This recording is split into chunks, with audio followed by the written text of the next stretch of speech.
소리 잘 들리나요? 네. 예. 예, 반갑습니다. 혜정스 님과 선혜입니다. 네. 8월 마지막 31 일이죠. 네, 오늘 여러분들 귀중한 시간 내주신 이 때에 약속했던 수학 여행 시작해 보도록 하겠습니다. 자, 어 열심히 나름대로 준비했는데요. 어 부디 여러분들이 재밌게 즐길 수 있는 그런 여행이 됐으면 좋겠네요. 자, 보시나요? 1화 우주의 시작. 네, 저 오늘 우리들이 이렇게 가야 할 그런 여행 코스인데요. 예, 한번 같이 가보도록 할까요? 네. 자, 우주의 시작은요, 사실 우주의 창조론에서부터 시작할 수밖에 없죠. 네. 예. 이 타임라인을 보시면 아시겠지만 우리 인류는요,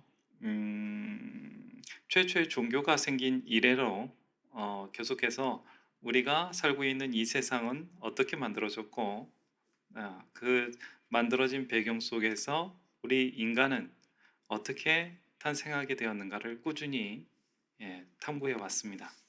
음, 그 탐구의 여행 속에서요, 많은 성자들과 현자들 그리고 천재들이 그 아주 어려운 도전에 용감하게 그 답을 내려고 해왔는데요. 놀랍게도요, 한국 철학이 어, 우주는 어떻게 시작했는가? 그 철학적인 질문에 대해서 아주 고도의 철학적 논리를 갖춘 우주 창조론을 먼저 펼쳐냅니다. 그리고 보시면 BC 1996년, BC 4500년에 한국 철학이 삼태극이라고 할 수 있는 삼수 분화 사상을 가지고 이 우주, 천지인을 통해서 우주와 인간을 설명했고요. BC 1996년, 이쪽은 서양이죠. 예, 저쪽 지금 중동 지역에서 기독교가 아브라함을 통해서 유일신 신앙을 발전해 나가기 시작합니다. 이때 기독교 철학의 가장 기반이 되는 유일신에 대한 신앙이 이때 만들어져요. 네. 이후에 아우구스티누스에 의해 가지고 지금까지 이어져 내려오는 기독교 신학 철학이 만들어지게 되죠. 네. 그리고 BC 624년쯤 되면요, 저희 스님들이 예, 저희 스님들이 몸담고 있는 불교의 석가모니 부처님께서 예, 연기법을 바탕으로 이 우주와 인간을 마음으로써 해석하고 이해할 수 있는 길을 열어주시죠. 네, 그것으로서 인간은요, 인류는요, 새롭게 이 세상과 인간을 이해할 수 있는 정신 문명 중에서도 마음에 대한 그러한 길을 발견할 수가 있게 됩니다. 예. 그리고 BC 624년이 불교긴 하지만 사실 인도에서 벌어졌죠. 예, 어떻게 보면 동아시아나 중앙아시아 쪽에 가까운 그러한 정신혁명이었다고 볼 수 있다면 BC 469년 아테네죠. 그리스 철학이 드디어 싹을 틔우기 시작합니다. 많이들 들어보셨을 거예요. 플라톤이라고요. 플라톤 철학은 몰라도요. 플라톤 뭐 학원 같은 건 많이 들어보셨을 거예요. 그죠? 예, 플라톤이라고 하는 희대의 천재가 나타나서요. 자기의 스승이 되는 소크라테스의 가르침을 발전시켜서 이데아라고 하는 그러한 우주의 법칙을 설명하기 시작합니다. 네. 그래서 그리스 철학이 이데아와 진료를 통해 가지고 우주와 인간을 설명하게 되죠. 이 철학이요, 나중에 그 뿌리를 잃지 않고요, 현대까지도 이어져 와서 칸트에서부터 프로이드까지 수많은 서양 철학의 근본 뼈대가 됩니다. 그걸 통해서 서양인들은요, 이 우주와 인간을 바라보게 돼요.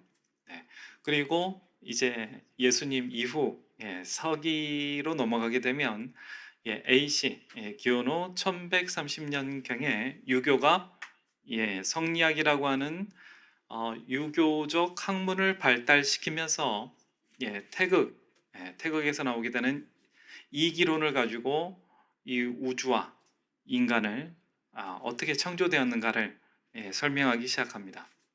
여기도 아주 재밌는 이야기인데요.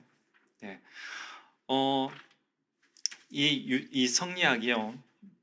나중에는 한국에도 건너와서 아주 독특한 발전을 해나가게 되죠.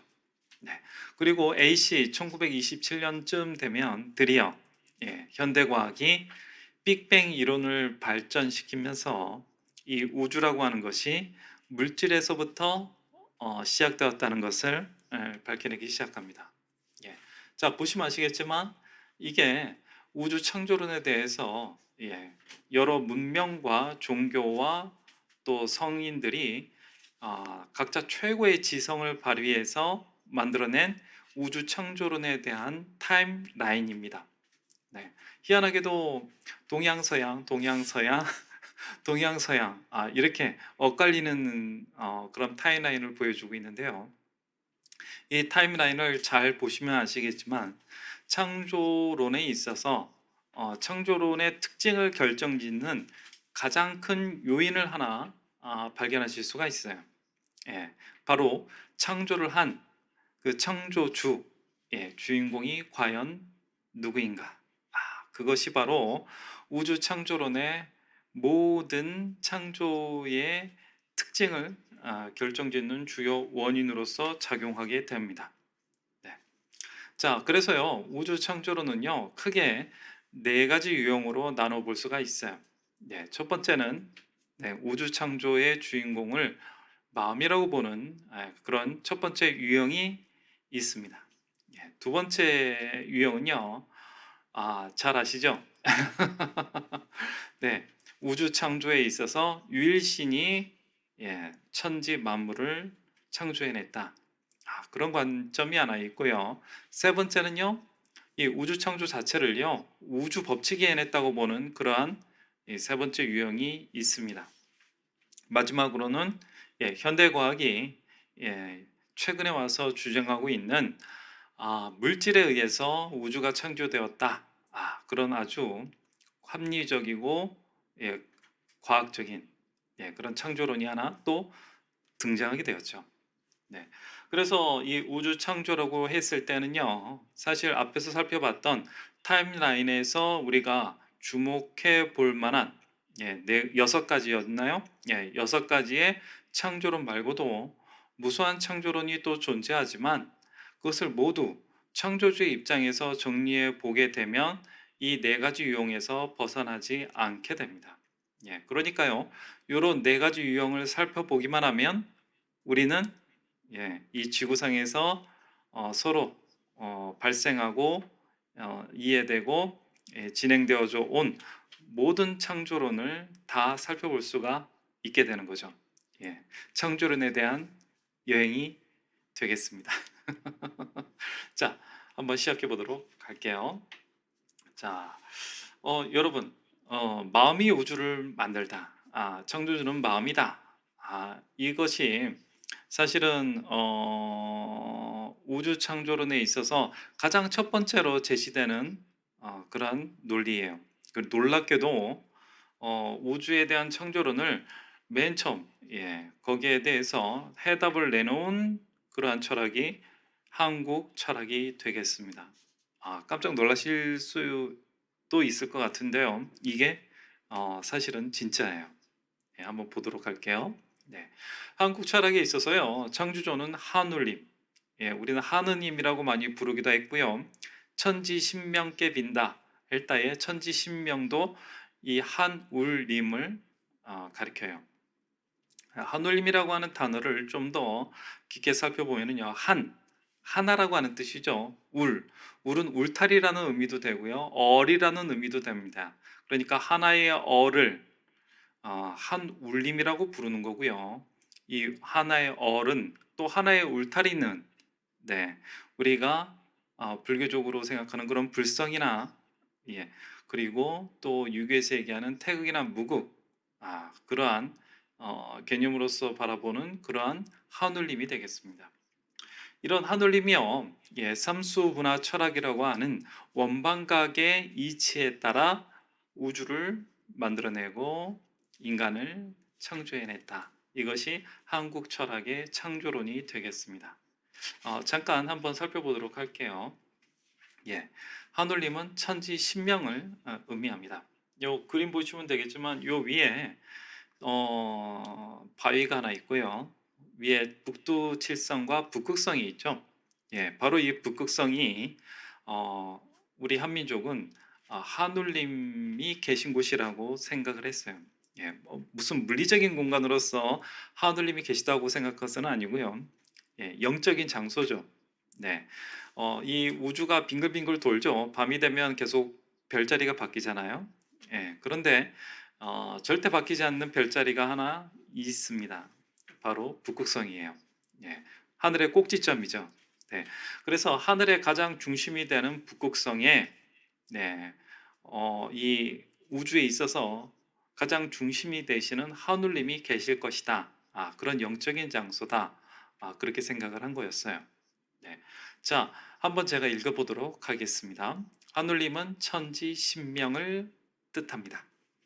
인격신이 아니에요. 자, 삼일신고에 나와 있는 내용을 한번 읽어드리도록 할게요. 큰 신하인 팽우여. 네, 팽우라는 신하에게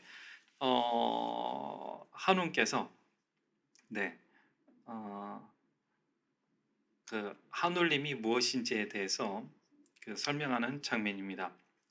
자, 그대에게 하늘에 대해 말하겠노라. 내가 말하고자 하는 하늘은 그대의 눈에 보이는 푸르고 푸른 저 하늘이 아니며 검고 검은 저 하늘이 아니다. 자, 우리가 물질적인 눈으로 파악할 수 있는 그런 가시적인 능력으로 볼 수 있는 그런 물질적인 하늘을 지금 얘기한다는 게 아니죠. 네, 형이상학적인 눈으로는 볼 수 없는 그런 존재를 단지 이해하기 쉽도록 하늘이라고 표현하고 있다. 그 내용입니다. 내가 말한 이 하늘은 설명이 곧바로 이어서 나오네요. 조금 더 형체가 있지 아니하며, 자, 물질적인 존재가 아니라는 거죠. 조금 더 정해진 바탕이 없다. 자, 인간 같은 어떤 정해진 형태나 혹은 정해진 인격이나 어떤 틀을 의미한다는 것이 아니라는 거예요. 시작도 끝도 없으며 위아래와 동서남북의 구분도 없다. 자, 자연적인 그러니까 인간들이 이렇게 주변에서 흔하게 볼 수 있는 자연적인 상태에서 만날 수 있는 그런 존재도 아니라는 거예요. 또 그런 한계의 어, 시간이라든가 공간이라든가 그런 한계에 지어진 그런 제약 속에서도 멀리 벗어난 존재라는 의미도 같이 담고 있죠. 오직 텅 비어 있으면서 존재하지 않는 것이 없고 감싸 안지 않는 것이 없다. 이 자리야말로 하느님의 본체가 되는 자리이다. 오, 여러분, 저희하고 공부 많이 해보신 분들은 금방 뭐 감이 딱 오실 텐데요. 이게 불성을 설명하는 건지, 예,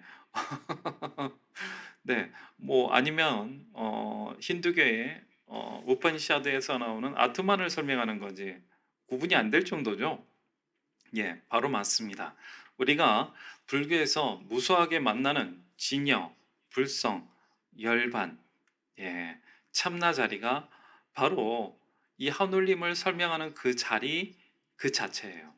예, 불교가 바라보는 불성이나 한민족이 바라보는 한울림의 자리는 사실은 같은 자리라고 이해하시면 정확하게 이해하시는 것이 되겠습니다. 네.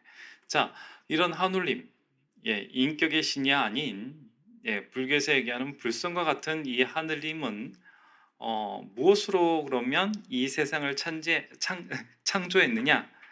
옆에 보시면 02번 삼수분화 철학을 통해서 이 우주, 인간과 만물을 창조해냈다고 설명하고 있어요. 이게 기가 막힌 철학인데요. 한번 보도록 하겠습니다. 자, 보시면 삼수분화 철학이라고 쓰여져 있죠. 예, 그리고 위에 보면 그 삼수분화 철학이 담겨져 있는 그림입니다. 예, 우리 민족의 역사를 이렇게 살펴보면요. 단군 때는 단군께서 고조선을 열었을 때는 5,000년이고요. 5,000년 전이고요. 네. 한운께서 예, 신단문 밑에 내려오셔서 하늘에서요. 예, 내려오셔서 신시라고 하는 문명 문화 시대를 열었다라고 이야기할 때에는 거의 만년 전이죠. 예. 만년 전이면 사실 신석기 시대입니다. 뭐 글도 없고요. 예, 그때 사람들은 대부분 옷도막 제대로 못 갖춰 있고 농사도 잘 짓지 못하는 그러한 때였을 거예요. 예, 말도 제대로 안 통했을 수 있습니다.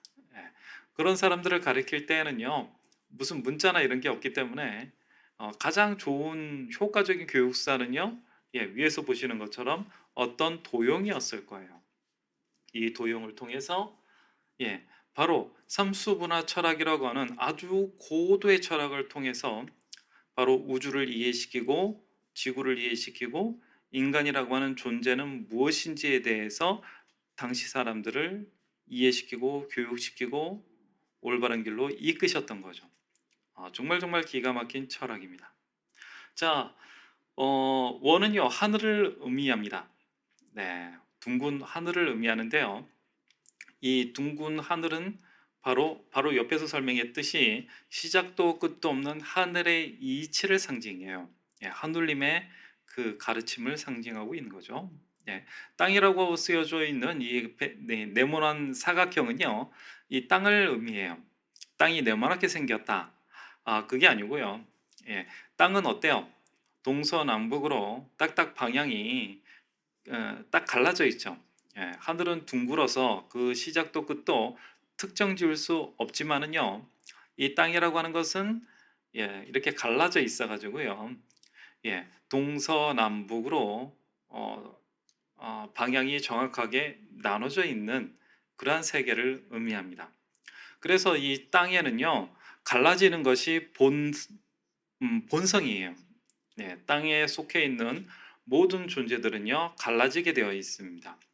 예, 그리고 마지막으로 인간이라고 표현되어 있는 삼각형은요 어, 인간을 의미해요. 예, 두 발을 땅에 딱 딛고요 머리는 어때요? 하늘을 접하고 있죠.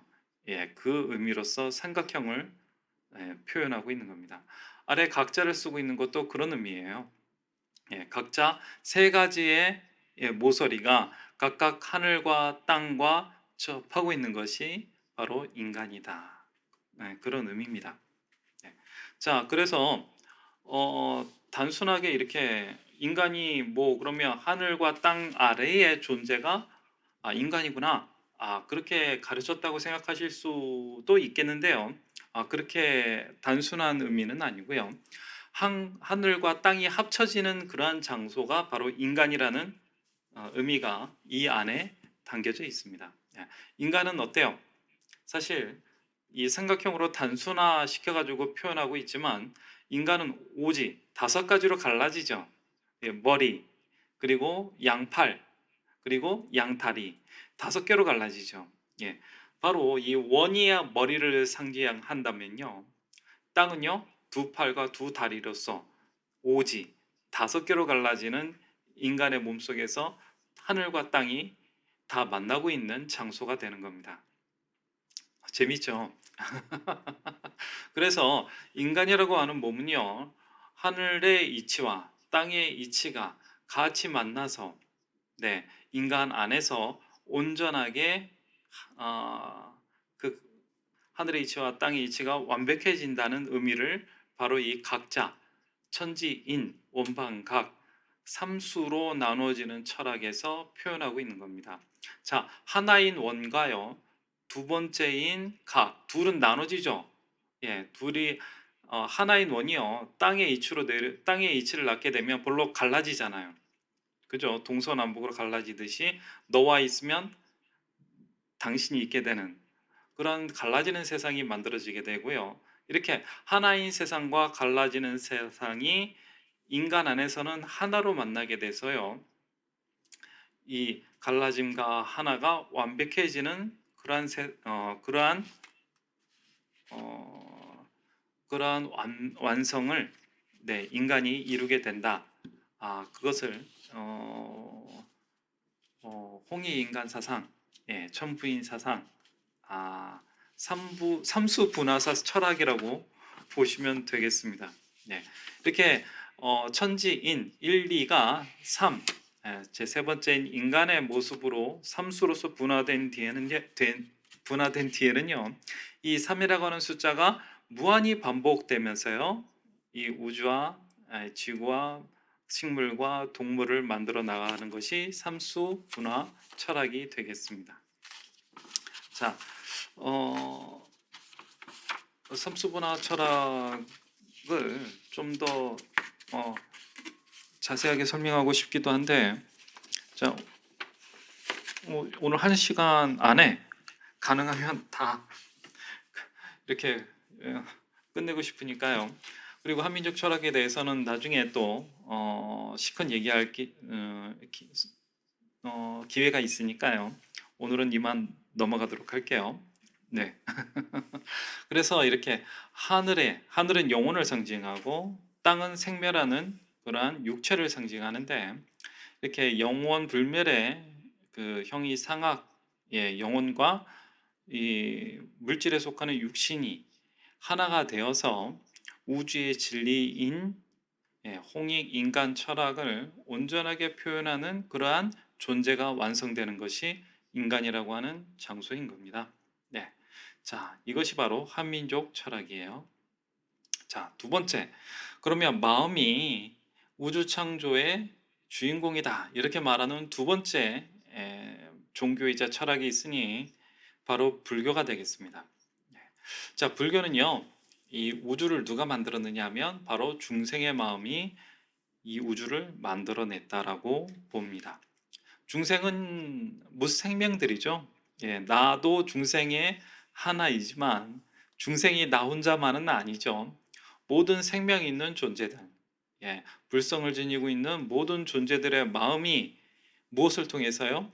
업이라고 하는 도구를 통해서 이 세계를 창조해냈다고 보는 것이 불교의 우주 창조론이에요.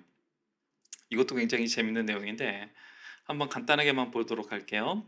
자, 불교에서는요, 중생이 업을 만들어내겠죠. 네, 중생심이 무언가 원인에 의해서 결과를 만들어내는 인과법에 의해 가지고 중생이 무언가 마음을 만들어내게 되면 거기에 대한 업이 반드시 발생하게 됩니다.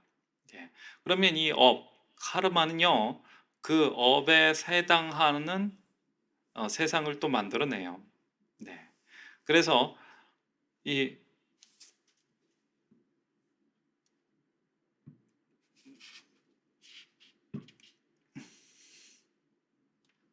자, 이 그림 보시면 되겠지만 중생이 마음이 업을 만들어내면 그 업에 의지해서 세상이 생기고요. 그 생긴 세상은 또 그 우주 안에 사는 중생들에 의해서 중생업이 또 발생하게 됩니다. 네. 그러면 또 그 중생업에 의지해서 어느 순간 우주는 생했으니까 당연히 멸하게 되겠죠. 우주가 멸한 뒤에는요, 그럼 누가 또 그 우주를 또 창조해내느냐? 그러면 그 우주에 있던 중생들의 남은 업들이 또 새로운 우주를 창조해내는 거예요. 이렇게 불교에서는요, 우주가요, 생멸을 거듭하지만 무한 반복한다는 그런 우주론을 가지고 있어요. 더군다나 옆에 제가 써놨듯이 현상계는 알 수 없는 시작에서부터 많은 우주가 지금 우리 인류는요, 우주가 하나인지 두 개인지 잘 모르고 있잖아요. 그런데 불교는 그렇지 않았어요. 삼천대천 세계라는 표현으로서 많은 우주가 우리 3차원뿐만 아니라 여러 가지 차원에 걸쳐서 존재하고 있고, 이런 여러 다중 차원의 다세계에서 벌어지는 많은 중생들의 마음이 연기법에 따라 만들어내는 업력의 힘에 의지해서 우주는 생기기도 하고 없어지기도 하는 이러한 과정, 생멸의 과정을 끊임없이 반복하고 있다. 이렇게 보는 것이 불교의 우주 창조론입니다. 자, 요것이 사실은 12연기의 이야기죠. 여러분들 많이 들어보셨을 거예요. 뭐 절집에 가서 뭐 불교 대학을 다닌다거나 아니면 뭐 불교 TV를 보게 되면 스님들의 말씀 중에서 이런 이야기를 종종 들으셨을 것 같아요. 뭐 삼세 양중 인과라든가 12연기법, 그런 얘기를 많이 들으셨죠. 그것이 사실은 불교가 가지고 있는 우주 창조론입니다. 네. 그러면 카르마는, 중생의 업에 따라서 이 세계를 만들고 없애는 이 카르마는 도대체 누구에 의해서 굴러가는 것일까? 불교는 이 카르마를, 이 업이죠. 업을 저장하고 관리하는 존재가 이 불성이라고 보고 있습니다. 이 불성에 의해서 카르마는 저장되고 관리되는 거죠.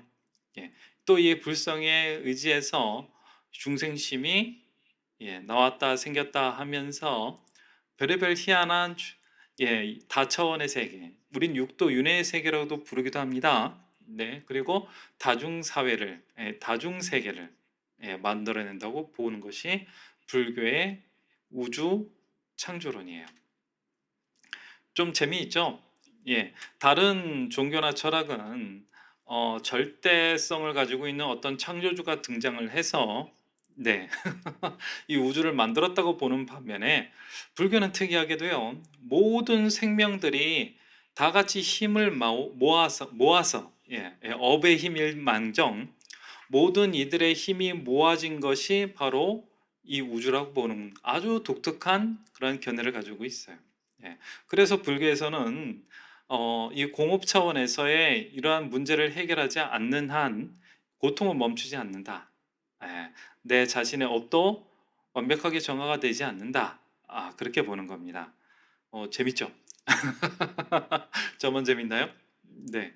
자, 이것이 이 지구상에 존재하는 두 가지 마음이 창조주라고 생각을 하는 그러한 관점입니다.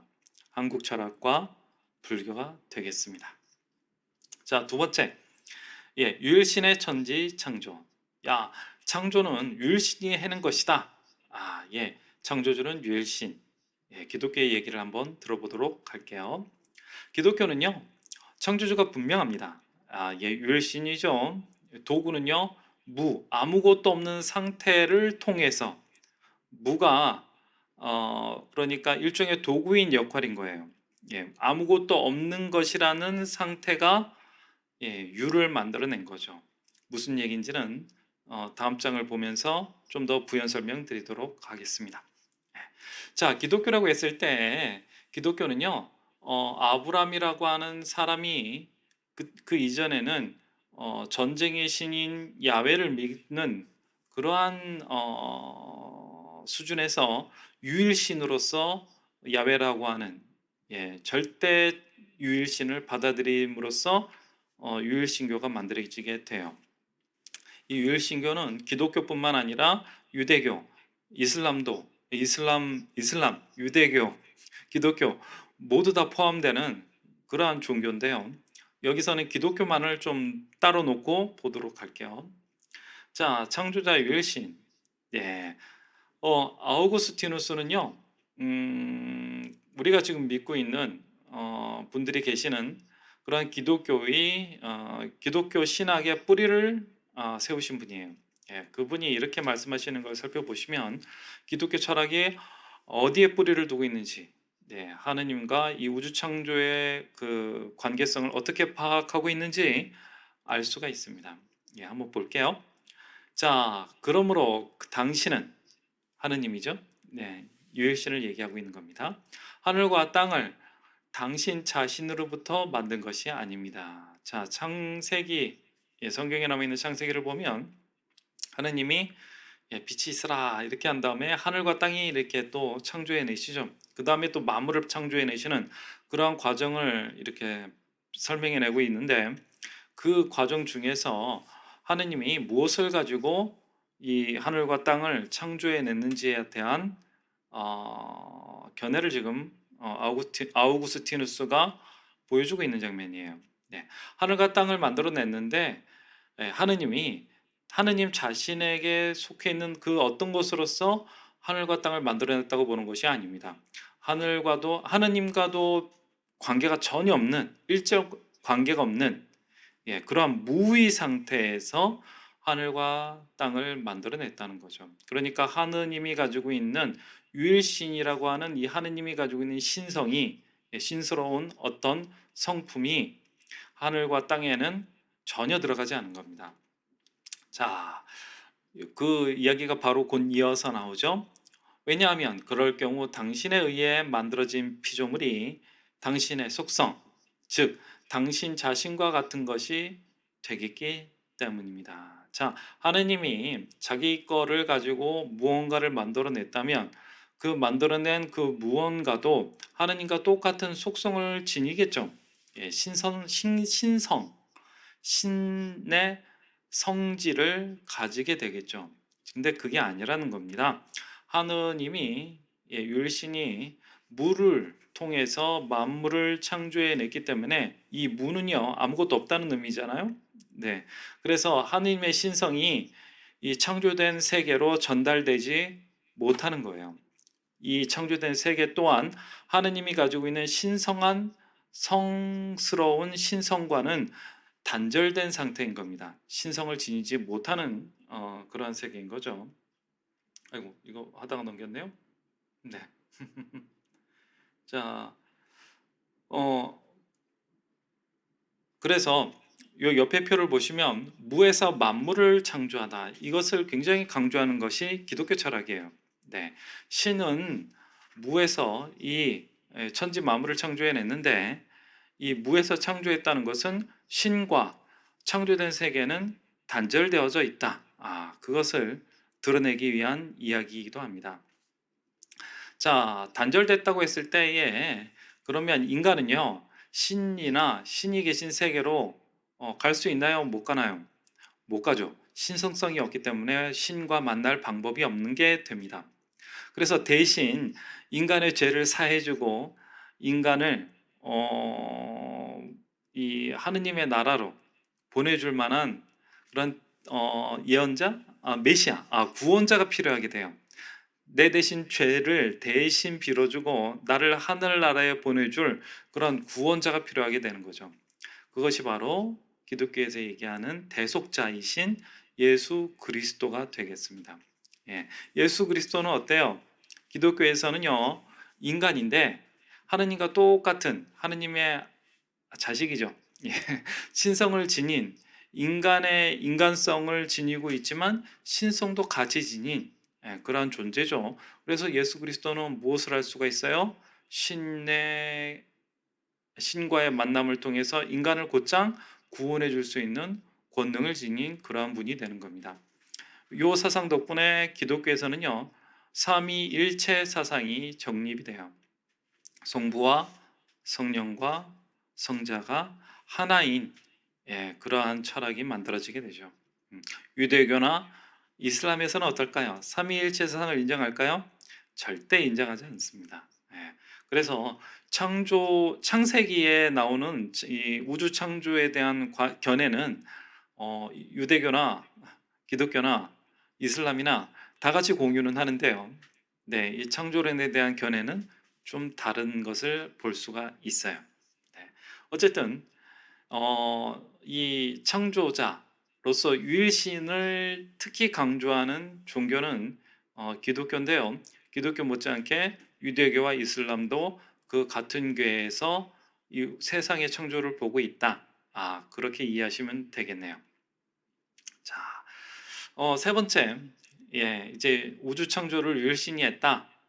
그것도 무언가를 가져간 것이 아니라 아무것도 없는 상태에서 해냈다. 이런 견해가 있는 것을 한번 살펴봤어요.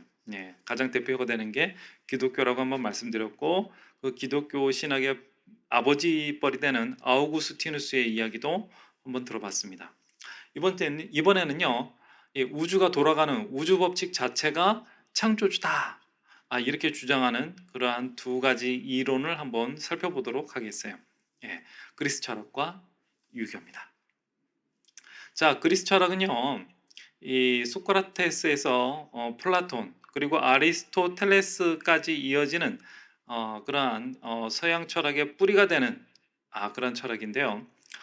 창조주를 이데아, 형이상학적 원리 그 자체인 이데아를 창조주라고 보고요.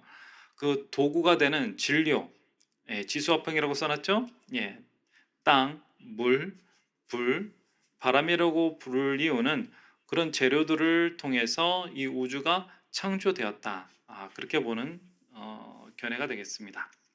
자, 이데아 진료, 데미우르고스가 바로 이 그리스 철학에서는요, 이 세상과 인간을 만들어낸 주역들이에요. 예, 한번 읽어볼게요. 원래 존재하는 이데아와 진료. 이게 무슨 말이냐면요. 기독교에 있어서는 하느님만 계시고 아무것도 없었다, 무였다. 이렇게 설명을 하고 있잖아요. 그런데 그리스 철학에서는 그렇지 않아요. 예, 어떻게, 왜, 누가, 어떻게 만들어 가지고 있는지는 모르지만 어쨌든 애시당초 이데아라고 하는 형이상학적 존재와 형이하학적 존재가 이 우주 안에 이미 존재하고 있었습니다. 예. 이 이데아라고 하는 것과 진료라고 하는 것이 신이 태어나기 이전에도 이미 있었단 말이죠. 예. 그 와중에 이 데미우르고스라고 하는 어떤 신이 우주를 만들어내는 신이 짠하고 나타나게 됩니다. 예. 이 데미우르고스라고 하는 신이 딱 태어나고 보니까 자기가 태어나기 이전에도 이미 이데아라고 하는 그리고 진료라고 할 수 있는 그러한 존재들이 있었단 말이죠. 네. 이데아는요 눈에 보이거나 만지거나 그렇게 할 수 있는 존재는 아니었어요. 네. 이 이데아는 완벽하게 형이상학적인 존재이고요. 형이상학적 형상이라고 할 수 있는 그런 존재이고요. 진료는요, 예, 완벽하게 형이하학적 물질의 기반이 되는 그러한 재료들이었습니다. 자, 원래 존재하는 이데아와 진료를 가지고 데미우르고스라고 하는 신이 우주를 만들어낸 것이 그리스 철학에서 보는 우주 창조론인데요. 이 데미우르고스라고 하는 신이 그냥 자기 마음대로 만들어낸 건 아니고요.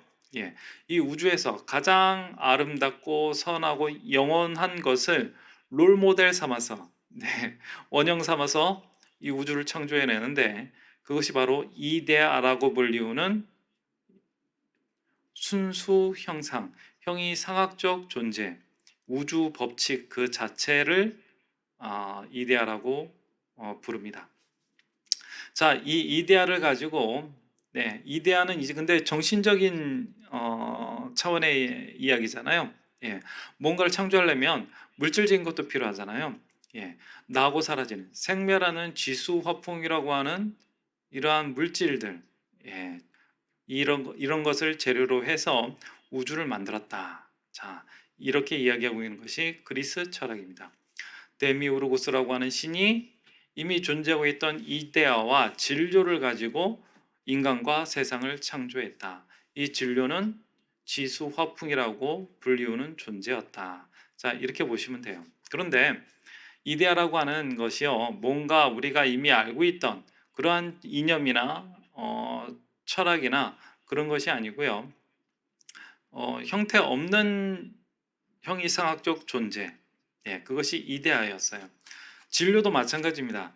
비록 지수화풍으로 나누기지는 하지만 형태도 없고 정해진 것도 없는 그러한 혼돈의 불, 물, 물 얘기했죠.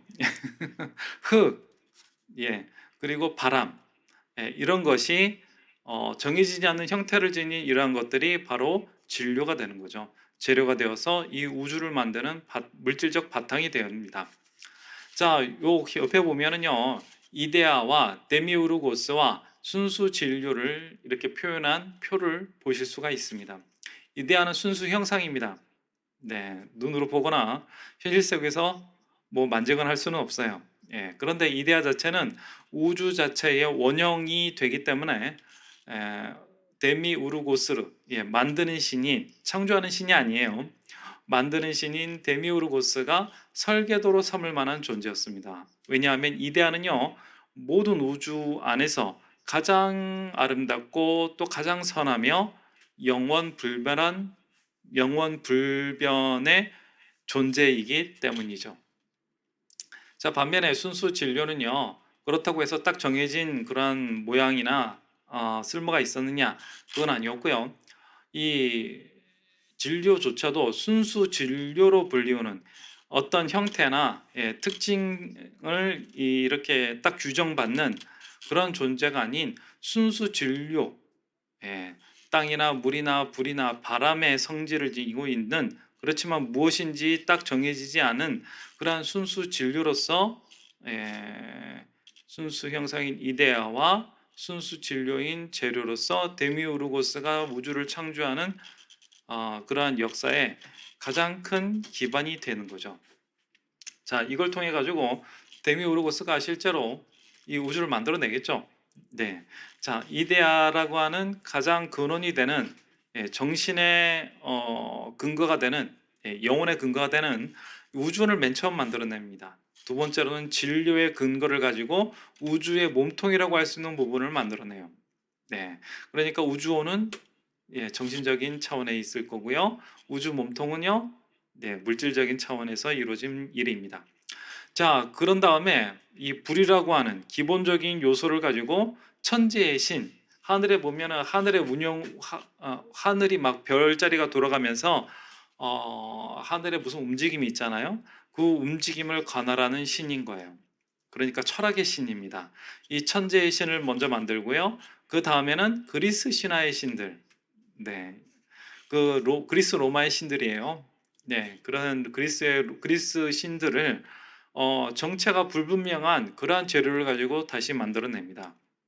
그리고 난 뒤에야 인간이 데미우르고스에 의해서 창조되었다. 이것이 그리스 철학입니다. 창조되는데 그냥 창조된 것은 아니고요. 네, 이 인간이라고 하는 것은 데미우르고스가 아주 독특하게 만들어내요. 네, 인간을 물질과 정신으로서 나눠진 상태로 보고요. 예, 어, 데미우르고스가 직접 육체를 만들어주면 그 신성성, 데미우르고스가 가지고 있는 신으로서의 신성한 성질이 들어가서 영원 불멸하게 될 수 있기 때문에 그렇게 직접 자기가 만들지 않고 천재의 신들과 그리스 신화의 신들을 시켜서 인간의 몸을 만들어주게 합니다. 생멸하도록요. 그리고 자기는요, 대신 인간의 영혼을 만들어서 인간이 살아 움직이게 해줘요. 그런데 이 영혼을 줬다고 해서 모든 몸에 속해 있는 모든 영혼의 부분들이 다 영원 불멸한 것은 아니고요. 오로지 이 머리요. 네, 머리에 존재하고 있는 이성을 믿고 따르는 그러한 영혼만이 영원 불변하게 되는 겁니다. 네, 좀 재미있죠? 예, 이 영혼, 플라톤이 봤을 때는요, 이 물질에 영혼이 딱 담겼을 때예요. 우리는 영혼이면 하나지 뭐 두 개일 수 있겠는가? 뭐 그렇게 생각을 하는데, 플라톤은 그렇게 생각을 하지 않았던 것 같아요. 네, 이 머리에 속하는 그러한 영혼, 그리고 가슴에 속하는 영혼, 배에 속하는 영혼, 다 각각 다른 영혼이라고 생각을 했습니다. 예, 그래서 머리에 담겨지는 영혼은 영원 불멸하다고 봤고요. 가슴이나 배에 있는 영혼들은 영원 불멸하지 못하다고 봤어요. 네, 그래서 당시 플라톤이 주장하기를요, 각자 영혼에 맞는 이런 머리나 가슴이나 배나 이런 위치가 있지 않겠어요? 수직적으로 내가 속해 있는 그러한 이 위치에 잘 걸맞도록 행동하는 것이 올바른 도덕 규범이었던 겁니다. 네, 내가 지배층이면 어때요? 네, 그, 어, 이데아라고 할 수 있는 그런 우주 법칙과 잘 만날 수 있어야 되겠죠. 늘 그 소리를 잘 듣고 그것을 어떻게 잘 해야 펼쳐낼 수 있는지, 거기에 대해서 연구하고 공부하고 실천하는 그러한 사람들이었던 겁니다. 자, 두 번째는 어때요? 네. 그 가슴에 있는 이런 영혼들은요, 어떤 존재였느냐 하면은 이 밑에는 욕망이라고 불렀죠. 네, 이성이라고 하는 이데아와 가슴, 배로 나눠지는데 특히 배는 그 욕망으로 표현될 수가 있고 가슴 쪽은 기질. 저 사람은 참 아, 기질이 좋아 이렇게 표현하는 거 들어보셨을 거예요. 네, 그러한 기질을 의미합니다. 이 가슴 쪽에 이 가슴의 영혼에 닿은 이 기질은요, 무엇을 관리할까요? 예, 욕망을 제어하고 이성을 따르도록 부지런히 이성을 향해서 달려나가는 것이 이 기계, 예, 가슴 쪽에 있는 그런 가슴 쪽에 있는 영혼의 역할인 거죠. 예, 배는요, 네, 잘 아시다시피 욕망에 충실한 것이 덕목이었어요. 무언가를 계속 만들어내고 무언가를 계속 먹자고 하고 그것이 바로 이 배 쪽에 있는 영혼의 역할이었던 거죠. 그래서 동물 한 마리라 하더라도요, 이 영혼이 따로따로 있고 하는 역할이 똑같지 않다라고 본 것이 그리스 철학의 입장이었어요. 자, 좀 독특하죠? 이데아라고 하는 우주 법칙에 의해서 이 세상이 만들어졌는데 그 세상이 또 다른 세상으로 발전해 나가는 데 있어서 가장 중요한 사건은 바로 천문학에서 생긴 사건이라고 이야기하는 것이 정말 놀랍기도 합니다. 네. 자, 이렇게 그리스 로마 철학을 한번 봤고요. 그리스 로마 철학은 그리스 로마 철학은 예. 아이고 뭐지? 잘못 봤네. 자, 그리스 로마 철학은 이데아가 창조주다. 네. 그리고 민중이 아니죠. 네, 물질이죠. 진료, 지수, 화풍이 재료가 되는 겁니다. 자, 그리스 로마 철학과 궤를 더하는 그러한 종교 철학이 또 하나 있습니다. 바로 유교입니다. 예, 유교는요, 이치, 예, 리라고 불리죠. 무극태극할 때 그 리가 맞습니다. 리가 이 우주를 만든다고 생각을 했고요. 이 우주를 만들 때에 그냥 맨손으로 만드는 게 아니죠. 우주의 진리가 이 땅을 이렇게 재창조해내고 만들어낼 때에는 이 기라고 하는 것을 통해서 만들어냈다고 봐요. 예. 그래서 이 기는 사실은 이 모든 우주를 창조할 때에 물질적인 기반이 될 뿐만 아니라 정신적인 기반도 같이 되고 있는 겁니다. 자, 한번 볼까요? 오로지 예, 무극태극이죠. 태극은요, 아직 음양이 갈라지기 이전의 상태예요. 네, 그래서 태극이나 무극이나 다 리의 영역에 속한다고 보시면 됩니다. 성인이 말한 태극이란 천지 만물의 근원을 가리키는 것이다. 자, 태극이 천지 만물의 근원이라고 얘기를 하죠. 네, 그러면서 한마디 더 합니다. 태극은 단지 리일 뿐이다. 자, 내가 얘기하는 리나 너희가 이야기하며 이해하고 있는 그러한 태극이나 사실은 같은 거야. 그 얘기를 하고 있는 겁니다. 최초의 사람은 어떻게 생겨났습니까? 야, 누가 물었나 보죠. 예, 이럴 때 주자라고 성리학을 대성시킨 이 주자가 이렇게 답을 해줘요.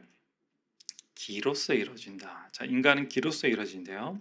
예, 음행의 기와 오행의 정이 합하여 형체가 만들어지는데 불가에서는 이를 화생이라고 부른다. 자, 이렇게 얘기를 해요. 그런데 주자가 불가에서는 이를 화생이라고 부른다. 화생이라고 부른다. 이렇게 표현을 했는데 주자가 불교의 교리에 대해서는 그다지 썩 밟지 못하셨나 봐요. 네. 화생이라고 했을 때는 불교에서는요, 인간, 물질을 가진 존재를 화성한다에다 붙이지 않죠. 예, 대부분 새로 생명을 받아 태어나는 그러한 존재에게 붙여줍니다. 화생. 아니, 화생은, 그렇죠. 오히려 습생이 여기에 맞는 말이에요. 네. 불교에서는 습생이 뜻하지 못하게 태어나는 그런 존재들, 도깨비나 귀신 같은 것을 습생이라고 부르고요. 예, 화생은 다릅니다. 네.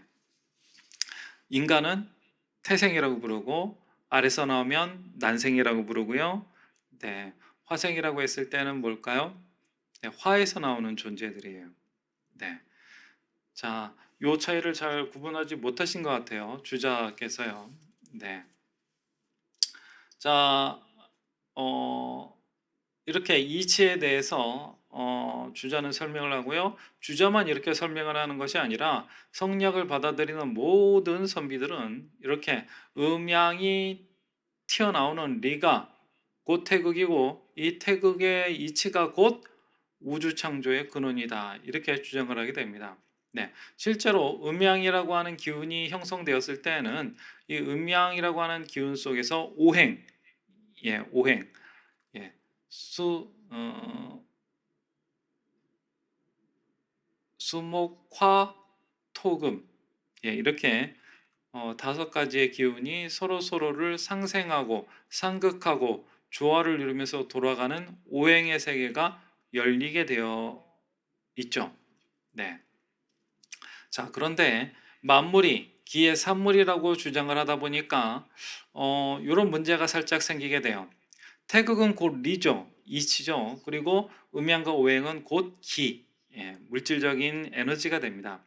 그런데 이렇게 태극에서 리가 나오고 그리고 음양과 오행의 기에 담겨져 있는 에너지나 물질적 작용을 사용해서 일체 만물이 만들어졌다라고 보는 중국 어, 유교의 입장은요, 한 가지 좀 문제가 있는 부분이 있어요. 왜냐하면 기가 모여서 형체를 이루고요. 그게 어디로 또 가는 것이 아니라 혹은 정신이라고 하는 것을 만들기 위해서 뭔가 다른 에너지가 들어오는 것이 아니라 똑같은 기운을 통해서 육체도 만들고 정신도 만들어진다. 이렇게 주장을 하다 보니까 문제가 좀 생겨요. 네. 인간이 나와 남이 절대 같지가 않죠. 뭔가 틀려도 한 가지 틀린 게 있겠죠. 예. 그 차이는 어디에서 생기느냐? 이걸 해설해내지 못합니다. 단순히 인간의 차이는 기의 차이일 뿐이고 기의 차이가 이렇게 여러 방면에서 아주 자주 생기는 것은 그냥 절대적으로 우연의 하나의 결과물에 불과하다. 아, 이렇게 그냥 설명을 해버리고 말아버립니다. 네. 그래서 이 이치에 따라서 만물의 이런 기운이 생성되고 유지되다가 사라지는 것이 우리 지구의 본래 모습이다. 이렇게 설명하는 것이 바로 유교가 되겠습니다. 자, 유교도 아주 독특한데요. 나중에 한번 더 이야기할 기회가 있을 것 같고요. 네. 자, 물질이 우주를 창조했다. 요 관점을 한번 살펴보도록 하겠습니다. 창조주는 물주의 대폭발이 창조주지. 그리지. 예, 다른 게 창조주가 아니야. 이렇게 주장하는 것이 현대과학이죠. 예, 현대과학에서는 창조주를 물질 그 자체로 보고 있습니다. 예, 근데 이 물질 자체로 뭘 해낼 수 있는 것은 아니죠. 무언가 사건이 있었기 때문에 터지든지 얼든지 어디로 가든지 했을 거 아니겠어요? 예, 지구에서는 이 창조주의 물질이 우리의 인간의 삶을 완벽하게 바꿔버린 그러한 도구로서 빅뱅을 유력하게 보고 있어요. 사실 유력하게 보고 있는 정도가 아니라 창조와 우리 인간의 멸망에 있어서는 빅뱅, 예, 네, 빅뱅에 관련되어져 있는 모든 이론과 논리가 합당하다, 이렇게 보고 있는 상황이죠. 현대과학도 굉장히 재미있는 면이 많습니다. 한번 볼까요? 자, 우주는 물질에서 시작했다. 그 우주 이 빅뱅은요, 갑자기 툭 하고 튀어나온 것이 아니고요. 아주 오래전부터 사실은 좀 말이 나오고 있던 그런 가설이었어요. 이제는 올바른 정설이 되었지만요. 어, 이 빅뱅이 나오기 이전에 과학계나 종교계나 할 것 없이 이 우주는요, 늘 정해져 있고 변함이 없는 그런 우주였다고 생각을 했어요. 아인슈타인도 그렇게 생각을 했죠. 그런데 열역학 법칙과 은하적색 편의를 발견하는 그러한 일이 발생하게 됩니다. 네, 이 열역학 법칙에 의해서요, 이 우주는 늘 팽창하고 있을 것이다. 이 열에 의해 가지고 이 지구는 팽창 중이다. 이런 이론이 만들어지게 됩니다. 예, 이 이론에 맞춰 가지고 지금 옆에 보시면 적색편이라고 하는 그림이 좀 보이시나요? 예, 적색편이 별빛이 멀어질 때 나오는 도플러 효과에 의해 빛의 파장이 긴 붉은 쪽으로 이동하는 현상이 측정이 돼요. 그러니까 한마디로 우리 지구와 우리 지구가 인지할 수 있는 은하계의 거리가 계속 멀어지고 있다는 의미죠. 그러니까 이 우주는 은하계는 계속 은하의 중심이라고 할 수 있는 부분으로부터 계속 멀어지고 있다는 얘기예요. 그러니까 우주는 팽창 중인 거죠. 팽창을 하려면 뭐가 필요하죠? 열이라고 하는 열 에너지가 필요하게 되어집니다. 자, 그 이론을 바탕으로 이후에 또 빅뱅 이론이 이제 만들어지게 돼요. 네. 자, 빅뱅 이론은 이 이 빅뱅 이론은 굉장히 재밌는 이론인데 뭐 다 설명하기는 어렵고요. 빅뱅 이론은 무슨 이론이냐 하면 이 열팽창 이론이 과학계에서 받아들여진 이유로는요. 이 폭발이 있었다고 한다면 아주 극소의 작은 점, 원소 보이지도 않잖아요. 인간의 눈에 안 보이잖아요. 그 원소보다도 더 작은 점으로 응축된 에너지가 폭발했을 것이다. 이런 이론을 가지고 빅뱅 이론을 만들어냅니다. 그 과정이 바로 수소 핵 융합 과정이고요. 이 우주에서 그래서 수소와 헬륨이 가득 차 있을 것이다. 이런 이론을 세워요. 아주 합리적인 이론이었죠. 이 이론의 결과물로 인해 가지고 우주에 가득 차 있는 이러한 에너지들이 빛이 무엇을 가지고 있는가? 빛을 통해 가지고 과연 이 우주를 구성하고 있는 물질들은 주로 무엇으로 구성되어 있는가를 현대 과학이 측정을 해내게 됩니다. 바로 수소와 헬륨이 되겠습니다. 네. 이 수소와 헬륨이 빅뱅 이론에 정확하게 맞게끔 9대 1의 비율로 우주에서 관측이 돼요. 네, 그러니까 빅뱅 이론이 정설로서 완전히 인정받는 그러한 토대를 바로 이 수소와 헬륨, 수소 핵 융합 과정을 통해 가지고 입증받게 되죠. 자, 그 이후에 이 요 그림 보시면은 뿔처럼 생긴 이게 안테나입니다. 이 안테나예요. 이 안테나인데요. 네, 이 안테나가 이 빅뱅 이론을 발표한 과학자가 예언을 했던 우주에는 빅뱅이 있었을 것이고 빅뱅이 터졌기 때문에 빅뱅의 폭발의 잔재가 빛의 형태로 남아 있을 것이다. 이것이 바로 우주 배경 복사 이론이거든요. 이 우주 배경 복사 이론인 우주 배경 복사를 이 뿔의 형태를 가지고 있는 안테나에서 발견하는 일이 발생하게 됩니다. 그래서 빅뱅 이론은 진짜 현실 속에서 일어난 것이라고 관측되고 정설로서 인정받게 되죠. 그 결과 그 결과에 고무된 과학계에서는요. 여기 코베 위성이나 여기 보이죠? WMAP 위성 등을 보내가지고 좀 더 간섭이 덜하고 정확한 측정이 가능한 우주 공간에서 우주 배경 복사를 이렇게 해내게 됩니다. 그 결과 현대에 와서는 우주 나이가 135억 년 플러스 마이너스 2억 년일 것이다. 그리고 이 우주에는 암흑 에너지와 암흑 물질로 가득 차 있으며 우리가 지금 인지하고 있는 물질은 고작해야 4% 정도밖에는 안 된다. 그것도 관측해내고 맙니다. 자, 이것이 현대 물리학이 물질이 우주 창조의 주인공이다라고 주장하게 되는 그런 빅뱅 이론의 전개 과정이었어요. 그리고 사실 이것을 충분히 합리적으로 입증해내고 있는 판이죠. 자, 근데 이 현대과학 우주론도 전혀 문제가 없는 것은 아니에요. 앞에도 저희가 굳이 이렇게 여러 가지 뭐 문제점이나 뭐 모순을 짚지는 않았지만 그런 것들이 다 있었죠. 예, 근데 현대과학도 마찬가지로 모순과 한계가 있습니다. 네, 현대과학은 빅뱅이 터진 이유는 잘 설명해내고 있는데 빅뱅이 일어나는 시점 그리고 빅뱅이 어느 정도 진행이 된 일정 기간은 관측 자체가 불가능해요. 예, 현대과학의 힘으로는요. 그래서 사실 빅뱅이 터지고 그리고 빅뱅이 일어난 35만 년까지의 과정은 이론으로만 추측할 뿐이지 그것을 아직은 관측해내지 못하고 있습니다. 그리고 빅뱅이 터지기 이전에는 무슨 일이 있었는가에 대해서는 이론조차도 제대로 세우고 있지 못하고 있어요. 자, 이것이 바로 플랭크의 벽, 특이점 정리라고 불리우는 그러한 현상들입니다.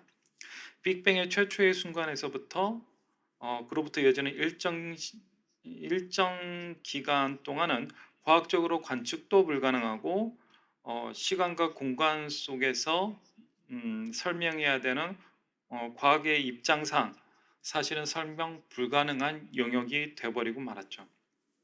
예, 그래서 이 설명 불가능한 이 과학의 문제점상 이것은 사실은 이 부분에 대한 해명은 형이상학적인 부분으로 넘어오게 될 확률이 굉장히 높게 될 것 같습니다.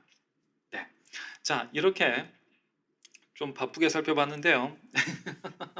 우주 창조의 네 가지 유형을 한번 이렇게 쓱 한번 봤어요. 네, 우주 창조를 바라보는 네 가지 관점. 우주 창조를 한 주인공은 이렇게 네 가지 유형으로서 정리가 될 수 있어요. 자, 우주 창조를 마음이 했다. 예, 불교와 한국 철학이라고 말씀드렸죠. 예, 불교와 한국 철학이 밀고 있는 우주 창조를 마음이 했다. 요것이 한 가지가 있고요. 기독교에서 주장하는 네, 기독교나 이슬람이나 유대교가 밀고 있는 유일신이 해냈다. 유일신 창조론 이것이 두 번째가 될 거고요. 그리고 네, 어, 이 옛날 그리스 철학이나 유교에서 유교는 주역이죠. 주역 사상이죠. 예, 사실은 주역 사상인데 이기론으로 표현되는 그런 우주 법칙에 의해서 우주가 만들어졌다. 이렇게 밀고 있는 우주 창조론이 하나가 있습니다. 그리고 지금 제일 핫한 가장 많은 지지를 받고 있는 네 번째 현대 과학이 이야기하는 물질이 물질이 우주 창조의 주인공이다. 이렇게 네 가지 유형이 지금 우리 지구상에 있는 모든 창조론을 정리한 네 가지 유형이 될 것 같아요. 네. 그런데 우리가 조그만 관점을 살짝 비껴보면 우주 창조의 네 가지 유형 말고 두 가지의 형태로서도 다양하게 살펴볼 수 있는 그러한 측면도 있습니다. 자, 우주 창조의 다른 분류 유형을 한번 보고 갈게요. 우주 창조를요, 정신적인 측면과 물질적인 측면으로도 나눠볼 수가 있어요. 이것이 첫 번째입니다. 우주 창조를 정신적인 측면, 그러니까 형이상학적인 측면에서 우주 창조를 해석하는 방법이 하나 있고요. 물질적인 입장에서 우주 창조를 해석하는 그러한 측면이 있습니다. 그리고 두 번째는 우주 창조를요, 인간의 역할에 비추어서 이해해 보는 그러한 분류 유형이 있어요. 이것이 두 번째 분류 유형이 되겠습니다. 각자 한번 살펴볼게요. 간단하게 이렇게 다뤄보고 넘어가겠습니다. 자, 이 정신과 물질의 창조론은요, 이렇게 보시면 아시겠지만 정신을 중심으로 창조론을 바라보는 측이 있고요. 물질을 중심으로 창조를 바라보는 그러한 측면이 하나 또 있습니다.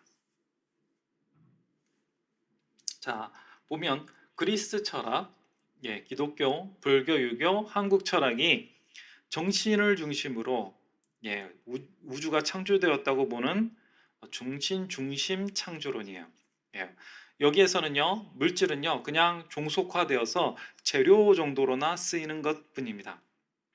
반대로 물질을 중심으로 창조론을 주장하는 이런 현대 과학이 또 하나 있다고 말씀드렸죠. 이 물질 중심의 창조론은요, 반대로 정신은 물질의 부산물일 뿐이다. 예, 오히려 물질에 종속되는 그러한 모습을 보여주고 있어요. 정신이 물질에 종속화가 되어버리고 말죠. 이 두 개는 서로 충돌하는 부분이 분명히 있습니다. 예, 과거에는 정신 문명이 중심이었지만 현재는 물질 문명이 중심이다시피 하죠. 이 두 개는 사실은 정신과 물질의 부조화 때문에 생기는 충돌이나 마찬가지예요. 네. 정신을 중심으로 하든 물질을 중심으로 하든 정신과 물질의 부조화가 서로 대립하고 있는 거죠. 여기서 한 가지, 불교와 한국 철학은 정신 중심에 놓기는 했지만 일단 편의상, 예, 정신 중심에 놓기는 했지만 사실 아주 엄밀하게 따지면 사실은 중립에 가까운 그러한 창조론이기도 합니다. 예, 그렇지만은 일단 정신을 중심으로 놓고 본다라고 했을 때에는 불교나 한국 철학도 정신 중심인 것은 맞습니다. 예. 자, 그래서 이런 물질 중심이냐, 정신 중심이냐는 역사 속에서 계속 대립되어 온 그러한 현상이고요. 현재에 이르러서는 물질 중심인 현대 과학이 이 우주 창조론의 중심이 되다 보니까 우리가 알고 있던 이 정신의 중요성을 부정하거나 그런 영성에 대한 아주 낮은 견해를 바탕으로 영성을 부정하는 그러한 부작용도 심하게 일어나고 있는 어, 그런 안 좋은 현상도 일어나고 있죠.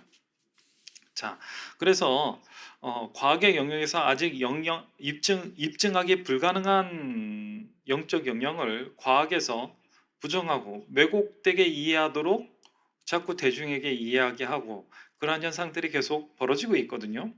네, 또 그리고 아예 영성이나 정신 분야를 그냥 물질의 부산물일 정도다. 이렇게 얘기하면서 아예 인간에게서 영적인 부분, 정신적인 부분을 도려내려고 하는 그런 이상한 시도까지도 하고 있는 판이에요. 예. 그리고 이런 과학지상주의가 지금 우리가 겪고 있는 금융지상주의와 결합이 돼가지고요. 네, 인간의 내면에 있는 인간성이 크게 훼손될 수도 있는 그런 위험성까지도 나타나고 있죠. 자, 그것을 한번 염두해 볼 만한 것이 바로 정신과 물질의 두 가지로 나눠지는 창조론입니다.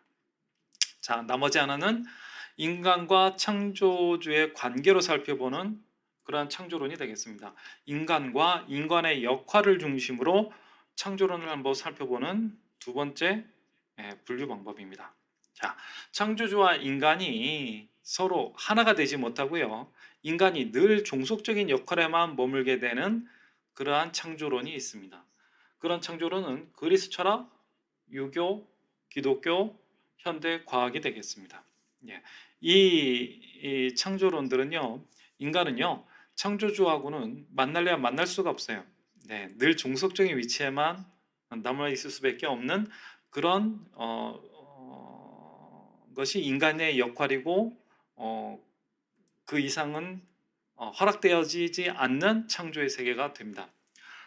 반대에는요, 창조주와 인간이요 서로 상호 상즉 그러니까 서로가 서로를 품고 서로가 서로를 완성시켜 나가는 그런 관계 속에서 인간과 창조주와 인간의 역할을 이렇게 상호 상생의 관계로 살펴보는 그러한 창조론이 되겠습니다.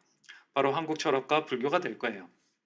여기서는 인간이 종속적인 역할이 아니라 주체적이고 주인공적인 역할을 해냅니다.